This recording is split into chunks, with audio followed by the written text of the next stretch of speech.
I've grown up in church my entire life, and I'm 25 and a half, so if we assume I've missed about 5 Sundays a year, I've been to church on Sunday like 1,200 times. And in each worship service, there are usually about 3 prayers, because sometimes in the olden days, we used to have a prayer over the bread and the cup and the offering. So in my lifetime, I've heard at least 3,600 prayers, which doesn't include Wednesday nights or special conferences, retreats, mission trips, camps, and so on.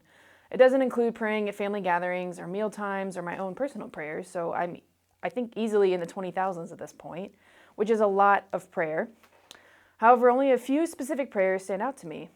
Once when I was in elementary school, a beloved man at our church got up to pray for communion and prayed through the entire genealogy of Jesus. He started with Adam and went through Noah and Abraham and Isaac and Jacob and Moses and David and so on and so on and so forth. And it was easily a 15-minute prayer, and my neck started hurting from bowing my head. In middle school, I remember being at my grandparents' church and my granddad getting choked up praying over communion because it was my first Sunday after I had been baptized and I would be taking communion for the first time. In college, I remember sitting with my favorite professor and offering a tearful prayer for her best friend who had recently been diagnosed with cancer. In August of 2018, I remember sitting in Highlands Auditorium during a Sunday service and praying to God in anger. I don't understand why I was a college graduate working at Starbucks and still in Abilene. God clearly answered that prayer, and 2 months later, I began working at Highland. Prayer can become so routine that we forget how powerful it is. In Matthew 6, 7, and 8, Jesus is not upset that the Gentiles are using so many words. He is upset at which words they are using. Empty ones.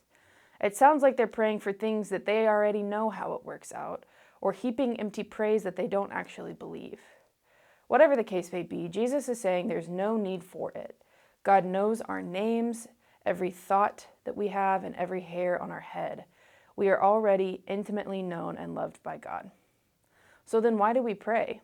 If God already knows everything about us, then why do we need to pray at all? The purpose of prayer is not to provide new information to God. Rather, the purpose of prayer is to be drawn closer to God and to be reminded that we are human and that God is God. Prayer is not the end result, it is the vehicle to the end result, which is relationship with God. We don't pray for God's sake, we pray for us.